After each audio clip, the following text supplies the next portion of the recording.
ഈ 3 CPM നേതാക്കന്മാർ ജയിലിൽ പോകുമ്പോൾ അതിൻ്റെ പിന്നിൽ മന്ത്രി അറിയാതെ ഇത് നടക്കുമോ? ഇത്രയും വലിയൊരു കുറ്റം മന്ത്രി അറിയാതെ ചെയ്യുമോ? അല്ലെങ്കിൽ ഭരണത്തിൻ്റെ ഉന്നത തലങ്ങളിൽ നിന്ന് അറിവോടുകൂടി അല്ലാതെ ചെയ്യാൻ പറ്റുമോ? ഈ സ്വാഭാവികമായ ചോദ്യം ഉയർന്നു വരുന്നു എന്നത് ഒരു സത്യമല്ലേ? ഏതൊരു സാധാരണക്കാരനും മനസ്സിലാവുന്നൊരു കാര്യമല്ലേ ഇത്? അതാണ് ഞാൻ സൂചിപ്പിച്ചത്. ശരി, പോറ്റി ഭക്തനെന്നും സ്പോൺസർ എന്നും ഉള്ള നിലയ്ക്ക് അറിയാമെന്നാണ് കടകംപള്ളി മൊഴി നൽകിയിരിക്കുന്നത്. പക്ഷേ പുറത്തു വന്ന ചിത്രങ്ങൾ അങ്ങനെയുള്ളതാണോ? അങ്ങേക്ക് എന്താണ് തോന്നുന്നത്? കടകംപള്ളിയെ പത്മകുമാർ കുരുക്കി എന്ന് കരുതാമോ ഇപ്പോൾ?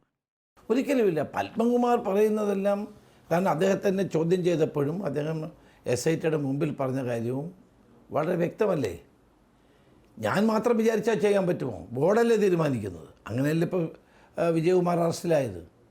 അപ്പോൾ ബോർഡ് എങ്ങനെ തീരുമാനിക്കും? ബോർഡ് തീരുമാനിക്കണമെങ്കിൽ അതിന് മന്ത്രിയില്ലേ, പാർട്ടിയില്ലേ? ആ പാർട്ടിയും മന്ത്രിയും അറിഞ്ഞതുകൊണ്ടാണ് ഇത് നടന്നത് എന്നുള്ള വ്യക്തമല്ലേ? അല്ലെങ്കിൽ എന്തുകൊണ്ട് ഇവരുടെ പേരിൽ പാർട്ടി നടപടിയെടുക്കുന്നില്ല? ഹെഡിങ് വരുന്നത് കൊണ്ടാണെന്ന് ഗോവിന്ദൻ മാസ്റ്റർ പറയുന്നത് നമ്മൾ ആരെങ്കിലും വിശ്വസിക്കുമോ? പത്രത്തിൽ ഇപ്പോൾ ഹെഡിങ് വരുന്നില്ലേ? വിജയകുമാറിനെ അറസ്റ്റ് ചെയ്തത് ഇപ്പം വന്നില്ലേ ഹെഡിങ്?